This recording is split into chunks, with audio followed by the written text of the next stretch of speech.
2026 March മാസം പിറക്കുമ്പോൾ ഗ്രഹനിലകളിൽ വലിയ മാറ്റങ്ങളാണ് സംഭവിക്കുന്നത്. മാർച്ച് 3-ാം തീയതിയിലെ ചന്ദ്രഗ്രഹണവും മാർച്ച് 15-ാം തീയതിയിലെ മീനസംക്രമവും നിങ്ങളുടെ ജീവിതത്തെ എങ്ങനെ ബാധിക്കും? ഏത് രാശിക്കാർക്കാണ് ഈ മാസം ഭാഗ്യം വരുന്നത്? ആർക്കൊക്കെയാണ് തൊഴിൽ രംഗത്ത് വലിയ കുതിച്ചുചാട്ടം ഉണ്ടാകുന്നത്? വിദ്യാർത്ഥികൾക്കും ഉദ്യോഗാർത്ഥികൾക്കും ഈ മാസം നൽകുന്ന സൂചനകൾ എന്തൊക്കെയാണ്? വേദജ്യോതിഷത്തിലെ ഗോചാരഗണനയുടെ അടിസ്ഥാനത്തിലാണ് ഈ ഫലം പറയുന്നത്.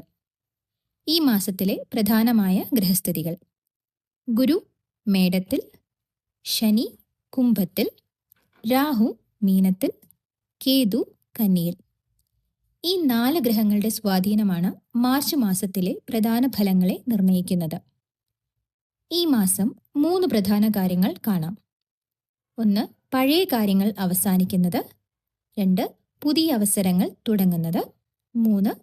ആത്മീയ ചിന്ത വർദ്ധിക്കുന്നത്.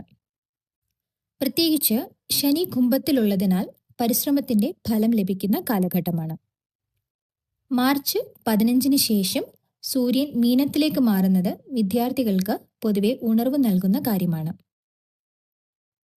പ്രധാന ഗ്രഹനിലകൾ നോക്കാം. ഈ മാസം പ്രധാനമായും 4 കാര്യങ്ങളാണ് ശ്രദ്ധിക്കേണ്ടത്. 1. ബുധൻ വക്രഗതിയിലായതിനാൽ മാർച്ച് 20 വരെ ആശയവിനിമയത്തിൽ സൂക്ഷിക്കണം. 2. ശുക്രൻ മീനത്തിൽ ഉച്ചസ്ഥിതിയിൽ നിൽക്കുന്നത് പ്രണയത്തിനും കലയ്ക്കും ഉത്തമമാണ്. 3. സൂര്യൻ മീനത്തിലേക്ക് മാറുന്നതോടെ മീനമാസം ആരംഭിക്കുന്നു.